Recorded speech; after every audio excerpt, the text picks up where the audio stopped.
विश्वानि देवा सवितुर्दुरितानि परासुवा यद्भद्रं तन्नासुवा। ॐ पूर्णमदः पूर्णमिदं पूर्णात् पूर्णमुदच्यते पूर्णस्य पूर्णमादाय पूर्णमेवावशिष्यते पूर्णमेवावशिष्यते।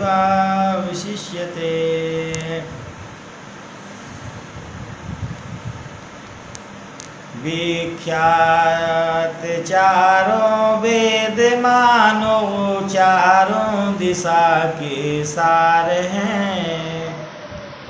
विख्यात चारों वेद मानो चारों दिशा के सार हैं। उस दिव्य दर्शन शास्त्र में है कौन हमसे अग्रणी। विख्यात चारों वेद मानो चारों दिशा के सार हैं। विख्यात दिव्य दर्शन शास्त्र में है कौन हमसे अग्रणी। यूनान अरब आदि यूरोप आदि देश हमारे हैं ऋणी। कहते अरब वाले अभी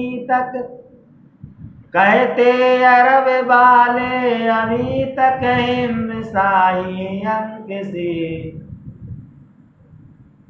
उस पाणिनि सदृश व्याकरण संसार भर में कौन है। इस प्रश्न का सर्वत्र उत्तरोत्तर मौन है। विख्यात चारों वेद मानो चारों दिशा के सार हैं। प्रातः स्मरणीय परम पूजनीय श्री सद्गुरुदेव भगवान श्री देवादिदेव आदिदेव भगवान शिव शंकर जी के परम पावन सानिध्य में माँ भगवती परम्बा जगदम्बा भगवती भागीरथी माँ गंगा जी के पावन तट पर समुपस्थित होकर हम लोग आज अर्वाचीन प्राचीन कालीन वैदिक परंपरा का प्रतिपादन श्रवण करेंगे। आज की संगोष्ठी का विषय है वैदिक परंपरा। वेद ज्ञाने धातु से वेद शब्द निष्पन्न होता है। वेदना और वेद विद मतलब ज्ञान धातु विद ज्ञाने जिससे जानना समझना सोचना प्रारंभ होता हो उसके लिए कहते हैं कि जैसे कोई वस्तु की चुभन होती हो मुझे वेदना हो रही है। उसी प्रकार जब परम ज्ञान की प्राप्ति के लिए तात्विक ज्ञान की प्राप्ति के लिए वैदिक ज्ञान की प्राप्ति के लिए अधिकारी व्यक्ति उसकी जिज्ञासा करता है, वेदांत की जिज्ञासा करता है। तो उपनिषदों में कहा गया कि वेदांत इतना गुह्य विज्ञान है कि अपने प्रिय शिष्य और प्रिय पुत्र को भी प्रदान नहीं करना चाहिए यदि वह उसका अधिकारी नहीं है, पात्र नहीं है, सुपात्र नहीं है। जो उसके अंदर पात्रता होनी चाहिए, जो जिज्ञासा होना चाहिए, जो भाव प्रवणता होना चाहिए, जो उत्सुकता होनी चाहिए, जो समर्पण की भावना होना चाहिए, यदि उसके अंतःकरण में वह भावना पैदा नहीं है तो अपना निजी पुत्र स्वयं के अंश से उत्पन्न पुत्र क्यों ना हो, औरस पुत्र क्यों ना हो, तब भी उसके लिए वह विद्या प्रदान नहीं करना चाहिए। कहते हैं वेदांते परमं गुह्याम पुराकल्पे प्रचोदितम ना प्रशांताय दातव्यम ना पुत्र शिष्याय वा पुनः। ये बहुत उत्कृष्ट शब्द का चयन किया गया है और अपने आप में बहुत गौरवशाली विषय भी है। वेद की तुलना हम ऐसे ग्रंथों से नहीं करते जैसे कि बाइबल है या कुरान है, तौरेत है, जबूर है, इंजील है, तो एक व्यक्ति विशेष ने, एक महापुरुष विशेष ने के लिए वह अवतरित हुए या उनके अंदर उसका ज्ञान का अवतरण हुआ। जैसे कि मोहम्मद साहब के लिए उस गुफा में जो ज्ञान होता है और 40 दिन के बाद में कुरान उतरता है, बिल्कुल सच है वो। परंतु वैदिक परंपरा अपने आप में बहुत अनूठी परंपरा है। वैदिक ज्ञान एक व्यक्ति विशेष का ज्ञान है, एक ऋषि विशेष का ज्ञान नहीं है। ये परमात्मा का अंतिम ज्ञान है, परमात्मा प्रदत्त अंतिम ज्ञान है। किसी के अंदर में तपस्या कालीन समय में या तितिक्षा करते समय में, स्वाध्याय करते समय में जो ज्ञान शब्द, ज्ञान का आविर्भाव हुआ, प्रादुर्भाव हुआ, ज्ञान का आगमन हुआ और बोध हुआ, उसके लिए हमारे साहित्य में, हमारी संस्कृति में, वैदिक संस्कृति में, वैदिक वांग्मय में उसे कहा गया वेद का ज्ञान हो गया। धियो विप्रा अजायता, और कहाँ पर ज्ञान हुआ? कहा गया कि धियो विप्रा अजायता, जो विप्र है तपस्या करते करते नदियों किनारे, नदियों के संगम पर या हिमालय में या गिरी गुहाओं में ध्यान धारणा करते करते उनके लिए काल में जो ज्ञान हुआ, ईश्वर प्रदत्त ज्ञान हुआ, उसका नाम है वेद, वेद ऋच। ऋच्यते स्तूयते अनया इति स्तुति ऋचिया। उनमें क्या है? संहिता है, वेद है, कल्प है, छंद है, कल्प है, व्याकरण है, निरुक्त है, ये वेदांग कहलाते हैं, वेद के अंग, ज्योतिष। मुखम व्याकरणम स्मृतम, जो वेद का मुख क्या कहा गया? का वेद का मुख है व्याकरण। यदि व्याकरण का ज्ञान नहीं है, व्याकरण की जानकारी नहीं है, व्याकरण का अभाव है, तो समझ लीजिए कि उस वेद का अध्ययन नहीं कर पाएगा। कि वेद का पारिभाषिक शाब्दिक अर्थ करने के लिए जिस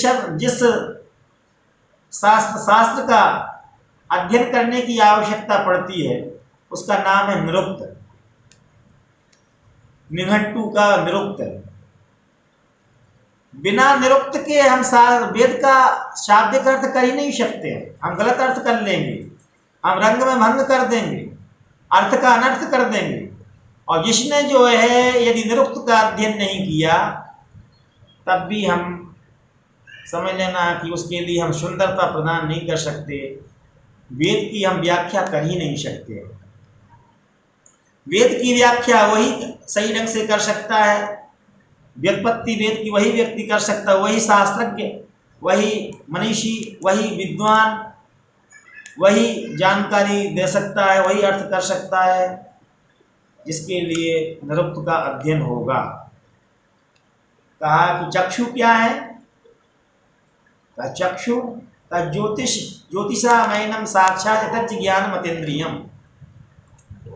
जो ज्योतिष है, जो वैदिक ज्योतिष है, वही वेदों के नेत्र हैं। वेद को सर्वांगीण रूप में, सर्वांग सुंदर स्वरूप में प्रतिपादित वही कर सकता है, प्रतिपादन वही कर सकता है, और प्रतिपाद्य विषय का व्युत्पन्न स्वरूप में वही प्रतिपादन कर सकता है, जिसके लिए छंद, कल्प, व्याकरण, निरुक्त और ज्योतिष की जानकारी होगी। और शिक्षा, शिक्षा के भी बहुत रूप हैं, जैसे पाराशरी शिक्षा, अथ शिक्षाम प्रवक्ष्यामि, जिसमें शब्द का उच्चारण किस प्रकार से होना चाहिए, शब्द का प्रावनामशेष कैसे हो करना चाहिए, उसका उल्लेख किया गया। उच्चारण विधि, किस शब्द का उच्चारण कहाँ से होता है।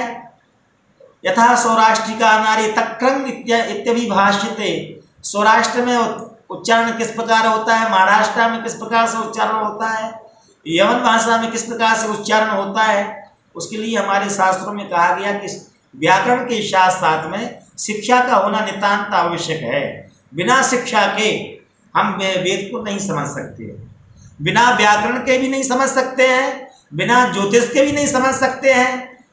ज्योतिष का मतलब केवल इतना ही नहीं है कि हमने उसका फलित ज्योतिष कर दिया, हमने उसके भाग्य का निरूपण कर दिया या भाग्य के बारे में व्याख्या दे दी, उतना ही उसका निरूपण नहीं।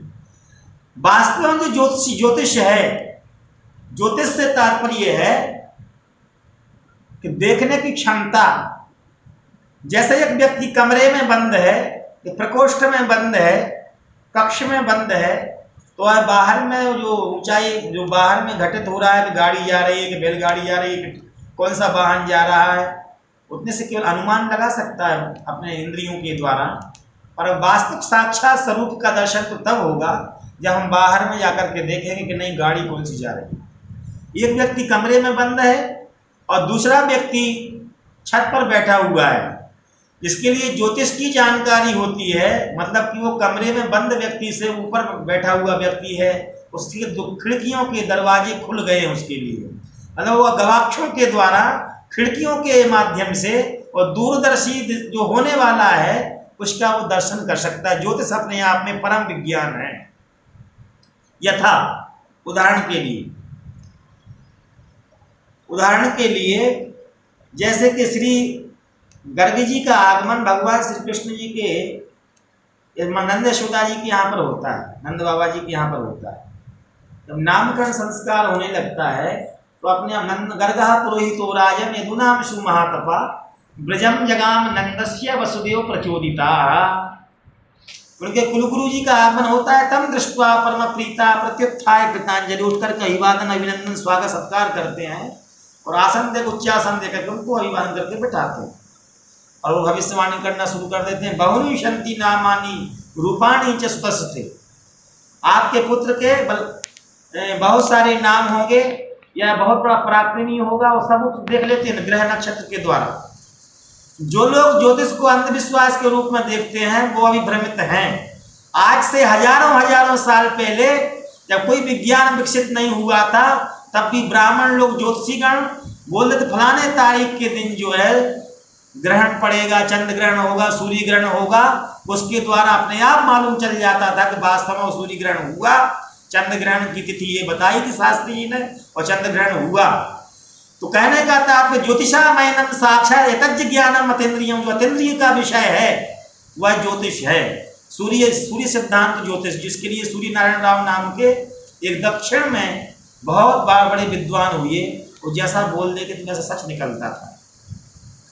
मैं आपको अपनी घटना बताता हूँ। सन 2000 की बात, सन 2001 में 26 जनवरी 2001 में जब गुजरात में भूकंप आया तो वहाँ पर एक शास्त्री महोदय केवल एक सिंगल शास्त्री जी ने कहा कि જ્યારે 5 ग्रहों ने युति થાય છે ત્યારે धरा कंपित थी। गुजराती भाषा में लेख लिखा हुआ, જ્યારે 5 ग्रहों की युति एक जगह पर हो जाएगी तो भूकंप आएगा और 26 जनवरी को भूकंप आएगा। मैं उसके 5 दिन पहले पढ़ चुका और वो वास्तव में सच हुआ।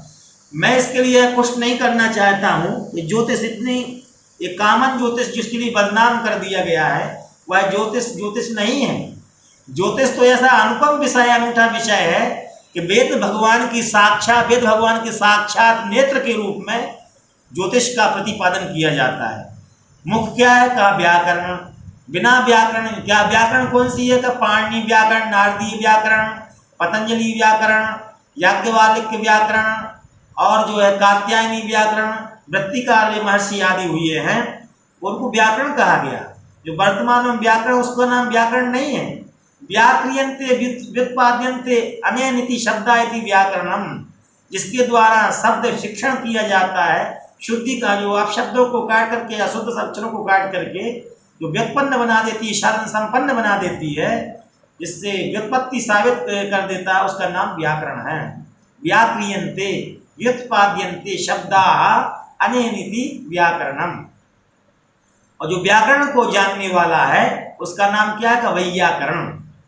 तो विख्यात चारों वेद मानो, चारों दिशा के शास्त्र हैं। हिल मिल मृगों से खेल करती, सिम्यनी थी डोल थी। फैला हिमालय गिरी हिमालय और गंगा जल का, संपूर्ण देशों से अधिक किस देश का उत्कर्ष है। संपूर्ण देशों से अधिक किस देश का उत्कर्ष है। उसका की जो ऋषि भूमि है वह कौन भारतवर्ष है। उसका की जो ऋषि भूमि है वह कौन भारतवर्ष है। विख्यात चारों वेद मानो, चारों दिशा के सार हैं। वह एक दिशा के सार नहीं है, पूरा पश्चिम उत्तर दक्षिण चारों दिशा के, चाहे वो अमेरिका की दिशाएं हो, चाहे इंग्लैंड की दिशा हो, विश्व के किसी भूभाग की दिशाएं हो सकती हैं। वो सबका ज्ञान का प्रतिनिधित्व कौन करता है, जो रिप्रेजेंटेशन कौन करता है? रिप्रेजेंटेशन का करता है वैद, वैदिक संस्कृति, वेद वेद करते हैं, जो उनको जान लेते हैं। अब कहते हैं कि उसमें इतिहास नहीं है, भूगोल नहीं है। बिल्कुल है, बिल्कुल इतिहास भी है, भूगोल भी है, विज्ञान भी है, मनोविज्ञान भी है, चिकित्सा का निरूपण भी है, अर्थशास्त्र का निरूपण भी है, वैदिक शास्त्र का निरूपण भी है, छंद शास्त्र का निरूपण भी है। अब हम आते हैं छंद पर, उसका ही अंग है वेद, वेद का ही अंग है, वेद भगवान का ही अंग है छंद। तो कहते हैं कि जब तक पिंगल शास्त्र का अध्ययन नहीं किया, पिंगल शास्त्र मतलब छंद शास्त्र, छंद मंजरी जिसको कहते हैं, छंद शास्त्र का अध्ययन न किया जाए, तब तक वह बृहति छंद है कि अनुष्टुप छंद है कि शिखरणी छंद है। ये शिखरणी छंद में 42 अक्षर होते हैं, 42 अक्षर होते हैं। जैसे कि शिव महिमन स्त्रोत क्या है, कई शिखरणी छंद में इसका निरूपण किया गया है। और श्रीमद् वाल्मीकि रामायण अनुष्टुप छंद में शुभारंभ होता है, तपा स्वाध्याय निरितम तपस्वी वाग विदाम्बरम, या अन्यान, जैसे कि धनदेन समस्त्यागे सत्य धर्म इवा परा तमेवं गुण संपन्नम, सत्य धर्म पराक्रमा रामो विग्रहवान धर्मा, साधु शक्त पराक्रमा, क्षमया पृथ्वी क्षमा, गुहेन सहितो रामो लक्ष्मणं च सीत्या, अनेन गत्वा नदीस्तीर्त्वा बहुदुकाः। जो वाल्मीकि रामायण में इसका शुभारंभ छंदो, मतलब छंद क्या है का अनुष्टुप छंद है। तो अनुष्टुप छंद में 32 अक्षर होते हैं, 8-8 पदों पर रुका जाता है, 8 दूनी 16, 16 दूनी 32, 4 पाद होते हैं, 4 चरण है उसके होते हैं। उसी प्रकार इंद्र वज्रा, उपेंद्र वज्रा, शिखरणी, स्त्रिधरा, कनकधरा आदि आदि जो छंद है, बृहति छंद वेद में ही प्रयुक्त होते हैं, अन्य शास्त्रों में बहुत कम संभावना होती है। वैदिक मंत्र, वैदिक वांग में। तो कहने का तात्पर्य है कि विख्यात चारों वेद मानो, चारों दिशा के इशार हैं, और मूर्तिमान साक्षात चारों दिशाओं के इशार हैं।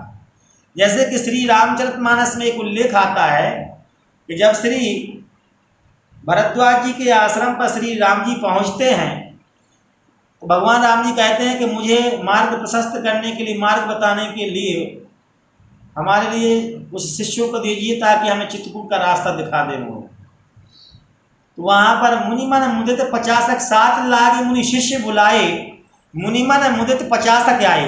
श्री तुलसीदास जी महाराज लिखते हैं कि कुछ लोग शिष्यों को बुलाया जाता है, लेकिन 50 शिष्य आते हैं, 50 आए। 50 से तात्पर्य 18 पुराण, 18 स्मृतियां हैं, 18 दूनी 36, 4 वेद और 10 उपनिषद, ये हो गए 50। 18 पुराण, 18 स्मृतियां हैं और 4 वेद, 10 उपनिषद, 10 उपनिषद, कितने हुए? 50 हो गए। 50। 7 लाख मुनि शिष्य बुलाए, मुनि मन मुदित 50 आए, मतलब 50 आए। लेकिन जो है मुनि बटु 4 संग तब दीने, जिन बहु जन्म सुकृत सब कीने। लेकिन महर्षि भरद्वाज जी ने बहुत उदात्तता का परिचय देते हुए, महामनीषी का परिचय, गुणवत्ता का परिचय देते हुए 4 शिष्यों के लिए, श्री राम जी के लिए मार्ग प्रशस्त करने के लिए कहते हैं कि आप इनका मार्ग प्रशस्त करिए। तो 4 शिष्य कौन है? मुनि मन मुदित 50 के आए, 50 के 7 लाख मुनि शिष्य बुलाए। वो 4 वेद है, मुनि बटु 4 संग तब्दील, वो चारों वेद हैं। जिन बहु जन्म सुकृत सब कीने। पुराणों के लिए कोई स्थान नहीं मिल पाया, अन्य स्मृतियों को स्थान नहीं मिल पाया, लेकिन जो हिंदू वैदिक संस्कृति का जो मूल स्वरूप है और वेदों में समाहित है, वेदों में ही निहित है, इसलिए भगवान श्री रामभद्र जी के लिए महर्षि भरद्वाज जी ऋग्वेद, सामवेद, अथर्ववेद, यजुर्वेद के लिए ही वही उनके लिए मार्ग प्रशस्त करते हैं, मार्गदर्शक मन करके आते हैं, वहां से उनको मार्ग प्रशस्त कराया जाता है। ये रूपक है, इस रूपक के माध्यम से इस उपमा के माध्यम से यह बतलाने का प्रयास किया गया है कि भारतीय संस्कृति का मूल स्तंभ, भारतीय वैदिक संस्कृति ही भारत की मूल संस्कृति है। जिन चारों स्तंभों पर भारत का मूल भारतीय वांग्मय समाहित है वह है ऋग्वेद, सामवेद, यजुर्वेद, अथर्ववेद। ऋग्वेद दुनिया की सबसे पुरानी पुस्तक है। यह केवल भारत के लोग ही नहीं कहते हैं, भारत के लोग अपनी प्रशंसा कर लें वो अलग बात है। मैक्स मुलर से लेकर के बर्नार्ड शॉ से लेकर के विश्व के अनेक और उनके पहले भी जो लोग हो चुके हैं उन्होंने यह साबित कर दिया है कि ऋग्वेद दुनिया की सबसे पुरानी पुस्तक है। जिस प्रकार विश्व का सबसे बड़ा महाकाव्य महाभारत है, इलियड और ओडिसी से भी पुराना महाकाव्य है, उसी प्रकार ऋग्वेद दुनिया की सबसे पुरानी पुस्तक ऋग्वेद है। अब जो भगवान की प्रकृति के रूप में जो भगवान की उपासना करना सिखलाती है, भगवान के लिए हम समष्टि के रूप में कैसे देखें, विश्व रूप में कैसे देखें, और ऋग्वेद बतलाता है कि ऋच्यते स्तूयते अन्यायति ऋगः, जिसके माध्यम से ऋग मतलब स्तुति करना, प्रार्थना करना। प्राचीन काल में, अनादिकालीन समय में ऋषि महर्षियों ने जो परमात्मा परमेश्वर की निर्गुण निराकार परमेश्वर की जो उपासना की, चाहे वो श्री सूक्त के पुरुष सूक्त के माध्यम से या जाते ऋतु शिवा तनुघोरा पाप कास्मी तया नस्तन्वा संतमया गिरि संता विचारसी या सहस्रखा पुरखा सहस्राक्षा सहस्रपादा, परमेश्वर की विराट रूप में उपासना की और वेद के माध्यम से ही उपासना की।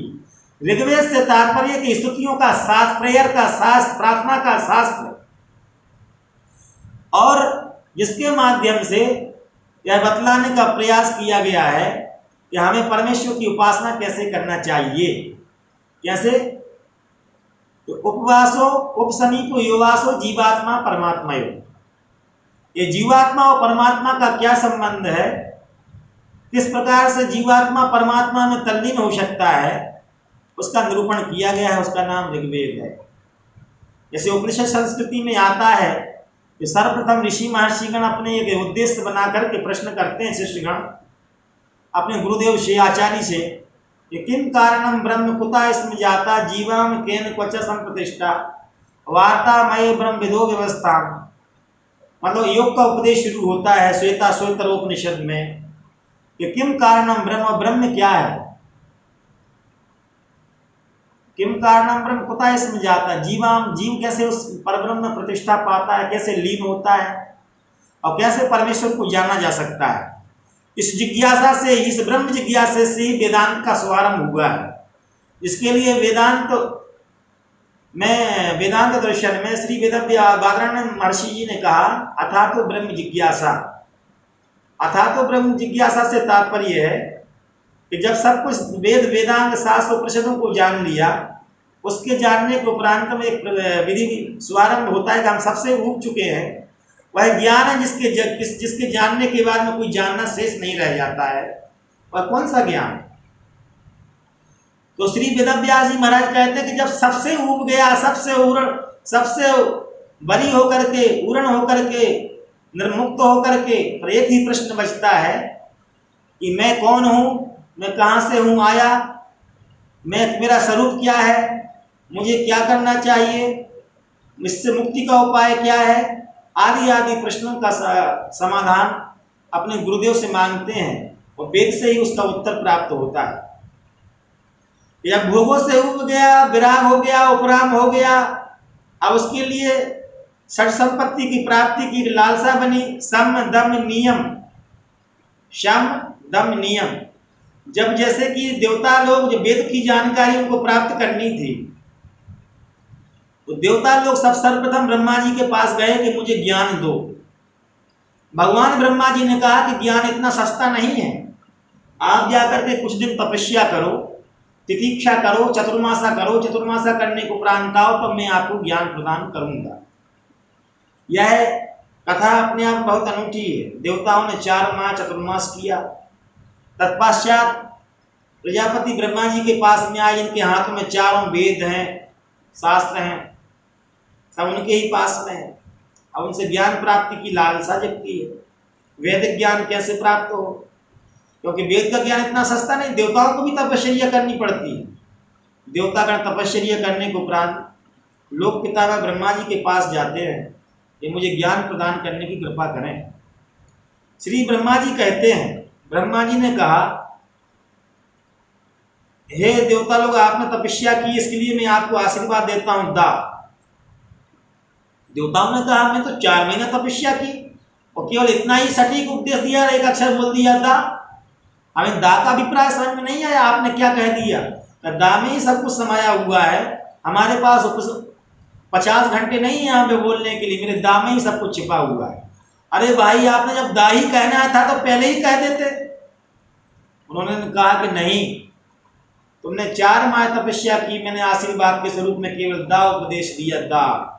बाद में देवताओं ने आंख बंद करके ध्यान किया, तपस्या में इतना ज्ञान हो ही गया था, क्योंकि तपते अगम न कछु संसारा, तप आधार सब सृष्टि भवानी, करम जाय तप असजिए जानी, तपबल रचई प्रपंच विधाता, तपते अगम न कछु संसारा, और तपबल शंभु करई संहारा, तपते अगम न कछु संसारा। तप आधार सब सृष्टि भवानी, तब से ही सब कुछ प्राप्त हो जाता। उन्होंने तप करने के बाद में ज्ञान तो हो ही चुका था, उनके अक्षु खुल ही चुके थे, ज्ञान के जो नेत्र हैं खुल चुके थे लोक पितामह ब्रह्मा जी के द्वारा। उन्होंने कहा कि दा का अर्थ मैंने समझ लिया, पाले जो दा अर्थ को दमन दयालु दान। मैं हम लोग इंद्रियों पर कंट्रोल नहीं कर सकते, हम लोग बहिर्मुखी प्रवृत्ति के लोग हैं। इसका अर्थ हुआ कि इंद्रियों का दमन करना सीखो। दास से तात्पर्य है दमन करना। राक्षसों का क्रम आया, नंबर आया कि हम लोग देव हमारे साथ भेदभाव क्यों पितामह? जब आपने जो देवताओं को ज्ञान दे दिया तो हमें भी ज्ञान प्रदान कराने की कृपा करें। भगवान ने आदेश दिया, लोग पितामह ब्रह्मा जी ने कहा कि आप लोग भी चतुर्मासा करो, चतुर्मासा करने के उपरांत हमारे पास में आओ, मैं आपको ज्ञान प्रदान करूंगा। वहां से आए, 4 महीना तपस्या की सब लोगों ने, एक से बढ़कर के सब लोग तपस्वी हो गए। राक्षसगण भी, दैत्यगण भी तपस्या करने में आए, और अंतिम में उनके लिए भी ब्रह्मा जी ने कहा दा। तो लोग रोचक हो गए कि भाई 4 महीना मेहनत की, जब दा ही सुनना तो बहुत पहले क्यों नहीं सुना दिया? उन्होंने कहा कि दीक्षा बिना तपस्या किए बगैर, बिना सेवा किए बगैर दीक्षा पचती नहीं है। उपदेश तो आसानी से दिया जा सकता था, लेकिन इसका दस्तूर है, इसकी नियमावली है, इसकी सारणी है कि बिना तपस्या के ज्ञान व्यर्थ हो जाता, बिना परिश्रम के। इसलिए आपसे मैंने पहले परिश्रम करा लिया है। उनका दा, फिर उनके लिए कहा गया कि दा से तात्पर्य है कि आप दया का पालन करो। आपके अंदर में निष्ठुरता अधिक है, अदया हो, आपके अंदर में इंद्रियों का निग्रह करने की क्षमता नहीं है, आप लोगों के अंदर में दया नहीं है, आप लोग दया धर्म नहीं जानते हो, इसलिए दया करना सीख जाओ जीवों पर, यह आपके लिए उपदेशित किया गया है। तदुपरांत मनुष्यों का नंबर लगा, मानवों का क्रम शुरू हुआ।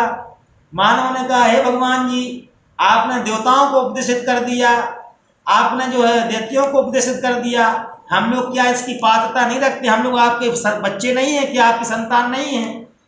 उन्होंने कहा, हे मनुष्यों, आप लोग भी तपस्या करो, और तपस्या करने के उपरांत हमारे पास में आ जाओ, और हम उपदेशित करेंगे। पहले पात्रता पैदा करो। कच्चे घड़े में पानी टिक नहीं सकता है, उसको पका करके लाओ पहले, जब पक जाएगा तो उसमें पानी स्थिर हो जाएगा। देहस्मिन् वर्तते मेरु, पहले अपने हठ योग के द्वारा, ज्ञान योग के द्वारा, साधना के द्वारा अपने को परिपक्व बनाओ। यह वैदिक विज्ञान है। वैदिक परंपरा में, ऋषि परंपरा में, वैदिक परंपरा में फ्री में ज्ञान नहीं दिया जाता था। बिना तपस्या की कराए, बिना नियम के किसी महात्मा को ज्ञान या देवताओं तक को नहीं दिया गया। इसलिए कहा कि वेदांते परमं गुह्यं पुराकल्पे प्रचोदितम, ना प्रशांताय दातव्यम, ना पुत्र शिष्याय वा पुनः। अग्नियाया ही वीतये गृणानो हव्यदाते निहोता सस्सुवर की अग्निनीलम पुरोहितम देवमृतत्वजम रत्नारम होतधातमम आदि आदि ऋषियों के माध्यम से यह संकेत कराने का प्रयास किया गया है कि देवताओं मनुष्यों ने भी साधना की, और साधना करने के उपरांत में उनका आगमन हुआ। जब आगमन हुआ तो बहुत तपस्या कर चुके थे मनुष्यगण पहुंचे, हे लोग पितामह ब्रह्मा जी हमारे लिए भी उपदेश कराने की कृपा करें। भगवान ब्रह्मा जी ने कहा दा, बोले दा, दा दैत्यों को भी दा, राक्षसों के लिए भी, देवताओं को भी दा और मनुष्यों के लिए भी दा। क्या आप लोग समझे दा से तात्पर्य क्या है? उसका उपदेश का सारांश है कि दान करना सीखो। दया दमन अरुदान, दया दमन अरुदान से तात्पर्य मनुष्यों आप लोग मधुमक्खियों की तरह संग्रह करते हो और संग्रह कर करके रख लेते हो कि हमारा भविष्य सुरक्षित हो जाएगा, और दान देना नहीं आता है आपके लिए। आप लोग संग्रही हो मधुमक्खियों की तरह, इसके बाद जब आपका धन छिन जाता है तो आप रोते रहते हो। इसलिए वैदिक वाक्य है पाल्य जुदार्थ को दमन दया रुदान। राक्षसों से कहा गया दया करो, दैत्यों से देवताओं से कहा गया दमन करो, और मनुष्यों से कहा गया दया कर दान करो। जो तीनों तापों पाल लेता है और वैदिक संस्कृति को मानने वाला है, जो स्वयं खाता है, जो स्वयं भूख लगने पर जो व्यक्ति खाता है और दूसरों को खिलाता है वह संस्कृति है। जो भूख न लगने पर भी खाता है उसका नाम विकृति है, और जो दूसरों को खिला करके खाता है उसका नाम वैदिक संस्कृति है। जो अपने आप को भी खाता है, अतिथि सत्कार करता है, आचार्य देवो भव पितृ देवो भव, ऋतम च स्वाध्याय प्रवचने च, दमश्च स्वाध्याय प्रवचने च, अग्निश्च स्वाध्याय प्रवचने च, समश्च स्वाध्याय प्रवचने च। मतलब कि जो स्वाध्याय के रूप में, तप के रूप में, ज्ञान के रूप में, मंत्र के रूप में अपनी वैदिक ऋचाओं से परमेश्वर की उपासना करता है, उसका नाम क्या दिया गया? तो वैदिक ज्ञान।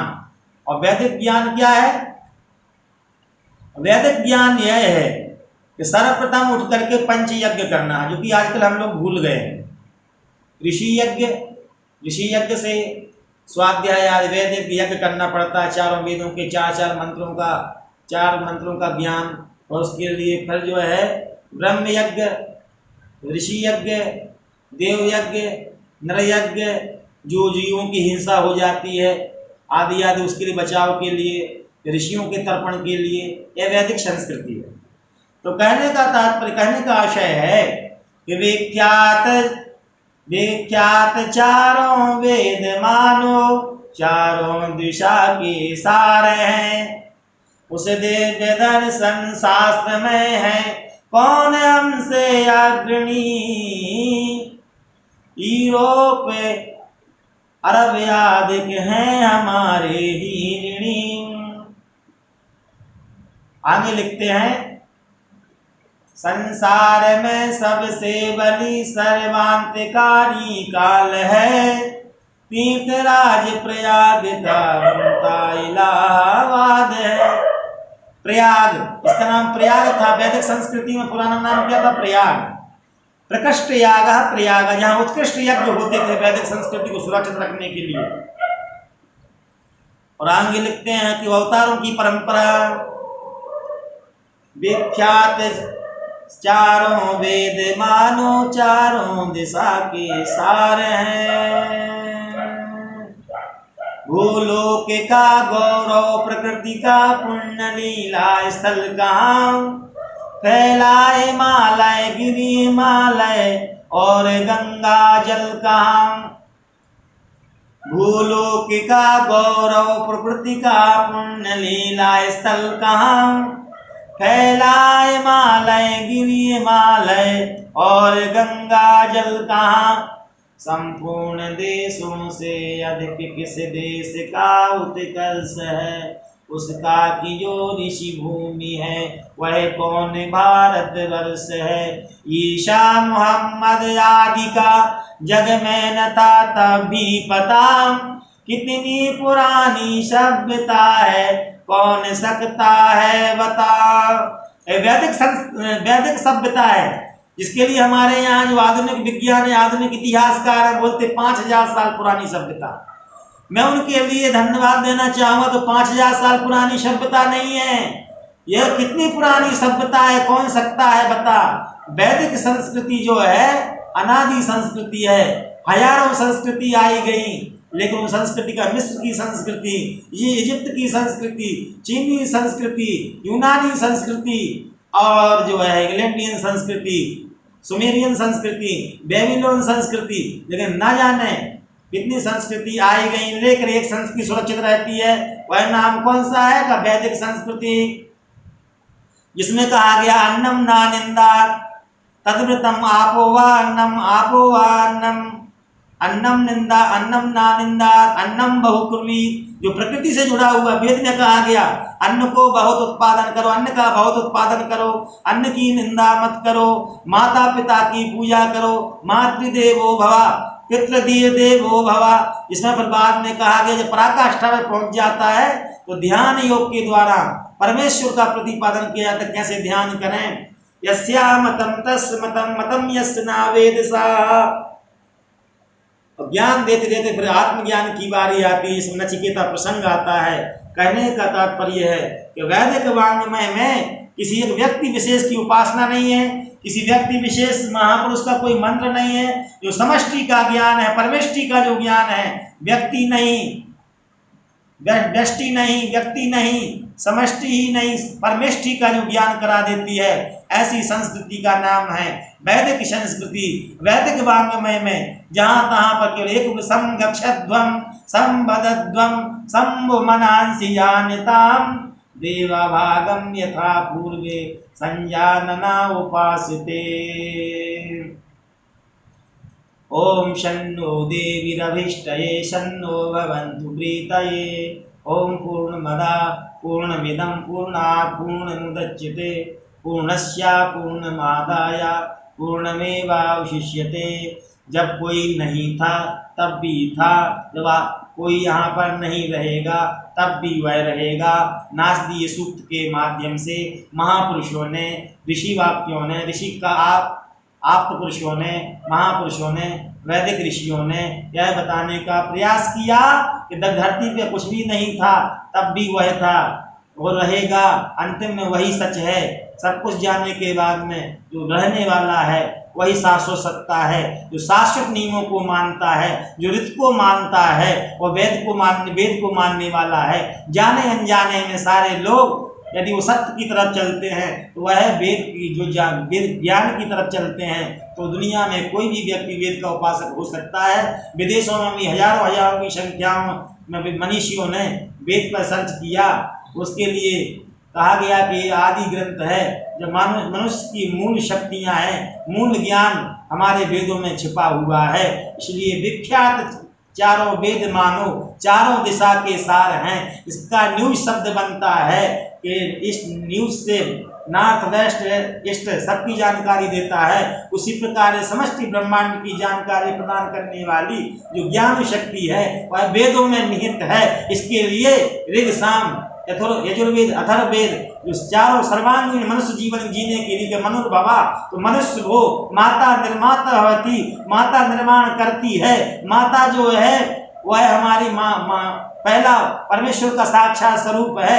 पितृदेवो भवा का पिता के रूप में परमेश्वर की उपासना करो, सूर्य भगवान के रूप में परमेश्वर की उपासना करो, समष्टि के रूप में, ब्रह्मांड के रूप में, जल के रूप में, अग्नि के रूप में, मतलब कि सभी जो रूप में जो उपासना करेंगे। वैदिक तत्व वेदिक वाङ्मय कहता है कि आप अनंत अनंत रूप में परमेश्वर की उपासना करें और ये परमेश्वर के पास पहुंच सकने का एक मार्ग है। तो कहते हैं महाजनोन गता स पंथा नान्या पंथा विद्यते अयनाया। उसके सिवाय कोई पंथ नहीं है, एक ही पंथ है, वो वह है परमेश्वर का तरफ जाने वाला मार्ग। सब सयाने कह गए तिनकी एक ही बात, जो पहुंचे सो कह गए तिनकी एक ही बात। जो भगवान के पास परमेश्वर की उपासना करते करते परमेश्वर को जिन्होंने प्राप्त कर लिया, सब सयाने एक में सत्य एक ही बात, जो पहुँचे सो कह गए तिनकी एक ही बात। महाजनों नयन गता सा पंथा। इसलिए वैदिक जो है वैदिक वाक्य सर्व मुनियों के वाक्य हैं। दुनिया में जो ब्रह्मांड में जहाँ भी लोग पैदा होंगे सत्य का अनुसरण करने वाले होंगे, उनके लिए ही वह वैदिक संस्कृति का अनुसरण ही अंतिम में अनुसरण करना पड़ेगा। इतना कहकर अपनी वाणी को विराम देता हूँ।